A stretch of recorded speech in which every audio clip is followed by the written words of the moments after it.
मैं ब्राह्मणों तो अपने ब्राह्मणत्व को जानता हूं। ब्राह्मण वह होता है जो सबको अपने अंदर समाहित कर सके। ब्राह्मण के अंदर इतनी ऊर्जा, शक्ति, साहस और पराक्रम होना चाहिए जो सैकड़ों का पेट भर सके, जो दान दक्षिणा में अपना जीवन न जिए। मैंने कभी दान दक्षिणा में अपना जीवन नहीं जिया। दान के पैसे से न अपना न अपने परिवार का जीवोपार्जन कराता हूं। ये हर एक अंदर भावना होनी चाहिए। पुरुषार्थी बनो।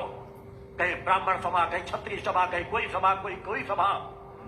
अरे सभाएं करना है तो उन्हें अपना इतिहास बताओ कि इतिहास में इधर 1500 सालों की बात छोड़ दो।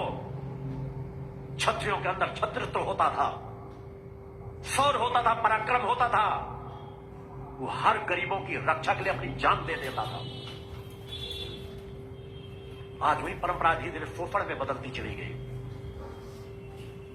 देश की रक्षा के लिए अनेकों लोग अपने राष्ट्र की रक्षा के लिए, गरीबों की रक्षा के लिए, महिलाओं बहन बेटियों की रक्षा के लिए हंसते हंसते कुर्बान हो जाते थे। ब्राह्मणों के अंदर, हमारे ऋषि मुनियों के अंदर, तपस्वियों के अंदर इतना शौर्य, साहस और पराक्रम रहता था कि जरूरत पड़ने पर अपने द्वार खोल देते थे और गरीबों को अन्न धन देकर के भी धन धान्य कर देते थे। इतने योग्य थे।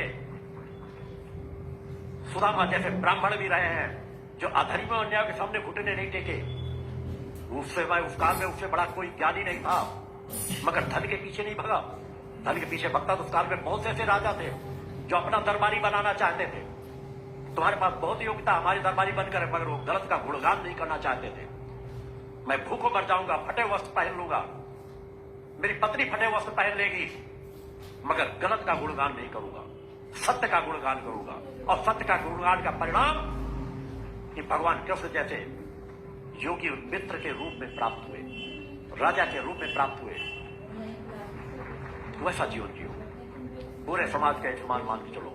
न मैं छुआछूत मानता हूं, न ऊंची नीच मानता हूं। मेरे जीवन की यात्रा में कोई एक दाग नहीं लगा सकता, बचपन से आज तक की यात्रा में। यही जीवन का सत्य है।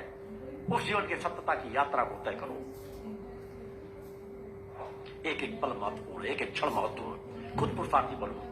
मैं स्वयं वैसा जीवन जीता हूं, अपने तीनों बच्चों को भी वैसा जीवन जीने की रास्ता देता हूं। उनके साथ भी कुछ व्यवसाय कर्म उसी तरह मैंने जोड़ रखे हैं कि ऐसा कर्म करो कि अपने उपार्जित धन से लोग 10% के लिए कहा जाता है तुम्हें 90% समाज सेवा में लगाना है, सिर्फ 10% में अपना जीवोपार्जन करना है। वह रास्ता प्रशस्त करता हूं। बचपन से आज तक मैंने परिवार का ऋण नहीं रखा, भाइयों का ऋण नहीं रखा। मैं अपने सभी भाइयों में, 5 बड़े भाइयों सबसे छोटा था, 6 भाइयों में,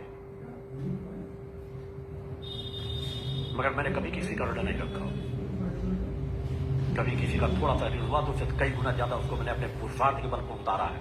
स्वयं जीवोपार्जन करने के लिए कभी समाज पर आश्रित नहीं रहा। आज वही रास्ता समाज को, बच्चों को भी दिया जाता है। व्यवसाय क्रम से हमें हर पल कुछ चीजों को जोड़ रखा गया।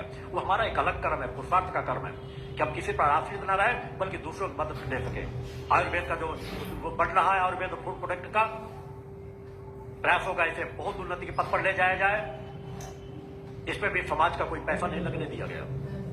दान दक्षिणा समर्पण का